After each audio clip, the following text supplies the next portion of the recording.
তোমরা তো shellfish generation, তোমরা কোটা আন্দোলন করেছো কেন বাবা? আমলা হবা, আমলা হয়ে টাকা পয়সা কামাবা, ক্ষমতার অপব্যবহার করবে, এই জন্য তো আন্দোলন করেছো। তোমরা তো শিক্ষকদের যখন শহীদ মিনারে বেতন বৃদ্ধির আন্দোলনে গরম পানি মারে পুলিশ, সে সময় তো তোমরা শিক্ষকদের পাশে দাঁড়াও না। তোমরা তো গণতন্ত্র নাই, মানুষ কথা বলতে পারছে না, সেটা নিয়ে তো তোমরা দাঁড়াও নাই। এখন আমি কিন্তু কাঠগড়ায় দাঁড়িয়ে গেছি, বিকজ আসলে হ্যাঁ আমরা তরুণদের স্পিরিটের কথা বলি, true, but at the same time ওই কথায় আমার তখন হিট লেগেছে মাথায়। আমি আসলে তখন কিংকর্তব্য বিমূঢ় হয়ে গেছে। আসলে স্যার তো ঠিক বলেছে, আমরা তো গণতন্ত্রের জন্য তরুণদের কত অংশটা মানে স্বতঃস্ফূর্তভাবে স্পন্টেনিয়াসলি বিশ্ববিদ্যালয় থেকে ভোটের অধিকারের দাবিতে, মানবাধিকারের দাবিতে, তাদের দাবি ছাত্র সংসদ নির্বাচনের দাবিতে বের হয়ে এসেছে। কয়েকটা বিশ্ববিদ্যালয়ের ছাত্ররা আন্দোলন করেছে, পরিস্থিতি প্রতিকূল ছিল, কিন্তু এই ছাত্ররাই ইতিহাসের সমস্ত মুভমেন্টগুলোতে গুরুত্বপূর্ণ জায়গায় ভূমিকা রেখেছে। সো এখন এইটা ঠিক যে এই আন্দোলনটা সমস্ত কমিউনিটি একটা পর্যায়ে বিভিন্নভাবে লিঙ্কড হয়েছে, এবং তার অন্যতম কারণ এই শেখ হাসিনার 15 বছরের যে ফ্যাসিস্ট আচরণ, কবি, শিল্পী, সাহিত্যিক, শিক্ষক, সব শ্রেণী পেশার মানুষ, এবং যখন দেখেছে একটা মানুষ নির্বিচারে গুলি চালিয়ে রাস্তায়ীভাবে মানুষকে হত্যা করাচ্ছে, প্রত্যেকটা মানুষের স্নায়ু, আমি মনে করি এই ঘটনাগুলো নিউরনকে উদ্দীপ্ত করেছে, যার ফলে তাদের বিবেক নাড়া দিয়েছে, তারা রাস্তায় নেমেছে। সুতরাং এটা ওইভাবে কিন্তু একটা সংগঠিত কোনো গণ অভ্যুত্থান কিংবা প্ল্যান ওয়াইজ কোনো এই ঘটনাগুলো ছিল না। তো এখানে মাস্ট বি কন্ট্রিবিউশন রাজনৈতিক দলগুলোর। এখানে অবশ্যই বিএনপি, জামাতের মতো মেজর পার্টিগুলোর তাদের যে স্যাক্রিফাইস গত 15 বছরে, আমার স্যাক্রিফাইস মাত্র 6 বছরের। আপনারা দেখেছেন রিমান্ডে আমি টর্চার শিখেছি, আমি পরিষ্কারভাবে বলেছিলাম যে আমার সাথে কি করা হয়েছিল। তো সেগুলো আমি সময় নেই যেহেতু, এই জন্য বলতে চাচ্ছি না। কিন্তু এই যে পলিটিক্যাল অ্যাক্টিভিস্ট থেকে শুরু করে পার্টির অনেক কন্ট্রিবিউশন আছে, এটা আপনাদেরকে ভুলে গেলে হবে না।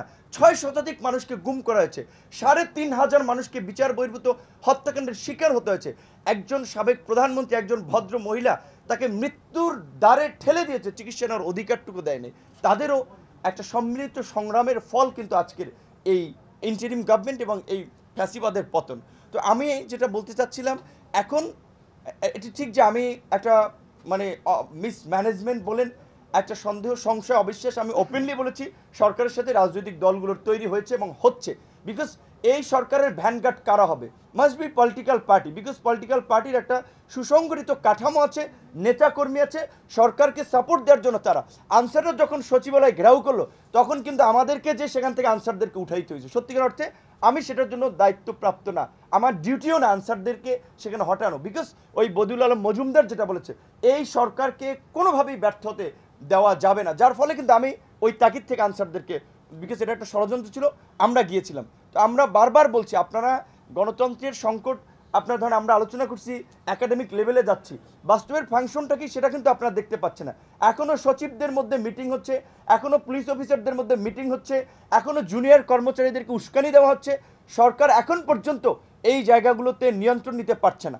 সেই জায়গা আমি জানি না তারা আসলে কেন ব্যর্থ হচ্ছে। প্রায় 1 মাসের মধ্যে তাদের মাস্ট বি, সাকাউত সাহেব সরিয়ে দিয়েছে সেটা ঠিক আছে, কিন্তু ওনার যে গার্ড ছিল, স্ট্রং যে ডেলিভারি ছিল, সেটা দরকার ছিল এই ধরনের। কিন্তু আমি সরি, আমার কথা কষ্ট পেতে পারেন, আমি সেটা অন্যদের মাঝে দেখতে পাচ্ছি না, যে যার ফলে রাজনৈতিক দলগুলো থেকেও অস্থিরতার জায়গা থেকে বলা হচ্ছে যে প্রথম দিকে বলছিল যতদিন সময় লাগে আমরা দেব, এখন বলছে যে রোড ম্যাপ দেন, তারপরে দ্রুত নির্বাচন। সরকারের সাথে কেন রাজনৈতিক দলগুলো ডিস্টেন্স তৈরি হচ্ছে? আজকে যদি আপনারা রানিং যারা আমাদের আন্দোলনের নেতৃত্ব দিয়েছে, ঠিক আছে, কতিপয় ছাত্রের দ্বারাই যদি পরিচালিত হতে চান, সেটা সম্ভব নয়, সেটা ভুল করবেন। এখন এখানে যেটা বলছে সংবিধান পুনর্লিখন না, সংবিধান বাতিল, কেউ বলছে বিপ্লবী সরকার, কাজে সব রিমুভ করে দাও, প্রেসিডেন্ট থাকবে না, কোনো কিছু কনস্টিটিউশন থাকবে না, এটা একটা বিপ্লবী সরকার। এইটাকে কি সরকার হিসেবে আপনি আখ্যায়িত করবেন? সেটা একটা কনস্টিটিউশনাল বা জনমতেরও কিন্তু একটা সমর্থন দরকার। সেগুলো সেটেল কিছু ইস্যু আমি দেখতে পাচ্ছি না। আমরা মনে করি অন্তর্বর্তীকালীন সরকার যেই কাজগুলো করতে পারে, প্রথমত হচ্ছে প্রশাসনকে একটা সিস্টেমে নিয়ে আসা। বিকজ ওই যে বলেছে যে ডিএনএ টেস্ট করে গত 15 বছরে পদোন্নতি এবং নিয়োগ দিয়েছে, মাস্ট বি প্রশাসনকে ক্লিন করতে হবে। প্রশাসনকে ইমিডিয়েটলি ক্লিন করে দক্ষ পেশাদার সৎ তাদেরকে অ্যাপয়েন্টেড করে প্রশাসনে শৃঙ্খলা আনতে হবে। তারপরে তারা বিচার বিভাগ, আজকে 53 বছর আমাদের দেশের বয়স, এটা তো আমি মনে করি খুব অদ্ভুত একটা বিষয়। এখনও উচ্চ আদালতে আমাদের বিচারক নিয়োগের সুস্পষ্ট কোনো নীতিমালা নেই। যারা পাওয়ারে ছিল 91 পার্লামেন্টারি ডেমোক্রেসির পরে কোনো দলই কিন্তু সেটা করেনি। তাদের পছন্দ মতো বিচারপতি অ্যাপয়েন্টেড করেছে এবং এই খায়রুল হকদের মতো কিংবা তাদের চেয়েও বিতর্কিত বিচারপতিদের তারা বানিয়েছে। তাহলে বিচার বিভাগের পূর্ণ স্বাধীনতা এবং বিচারক নিয়োগের একটা সুস্পষ্ট নীতিমালা প্রয়োজন। আমরা এই 53 বছরে এখন পর্যন্ত একটা ইলেকশন সিস্টেম আমরা কিন্তু তৈরি করতে পারিনি। একটা বিতর্কিত আইন গত সরকার করেছে।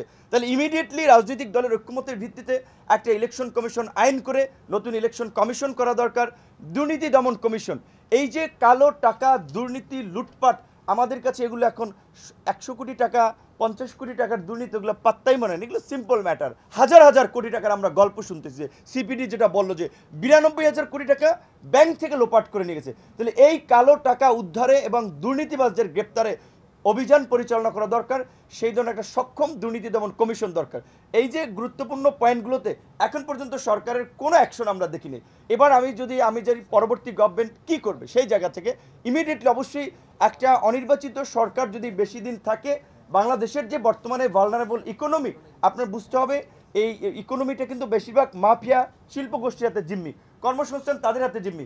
তারা অনেকে দেশ ছেড়ে পালিয়েছে, অনেকে টাকা বাইরে নিয়ে পালিয়েছে। কাজে এখন এই কর্মসংস্থান বেকারত্ব একটা প্রভাব পড়বে। প্লাস হচ্ছে এই রকমের একটা অনির্বাচিত সরকার আনসারে ইউনূস স্যার নিজেই বলেছে বিদেশিরা জানতে চায় তোমরা কতদিন থাকবা। তাহলে একটা আনসেটেল গভর্নমেন্টের সাথে কিন্তু ফরেন ইনভেস্টমেন্ট হবে না। সেক্ষেত্রে মাস্ট বি শর্ট টাইমের মধ্যে একটি ইলেকশন। সেই শর্ট টাইম যদি 6 মাস হয়, 1 বছর, সেটা আমার আপত্তি নেই, কিন্তু আমি বলছি রাজনৈতিক দলগুলোর সাথে ঐক্যমতের ভিত্তিতে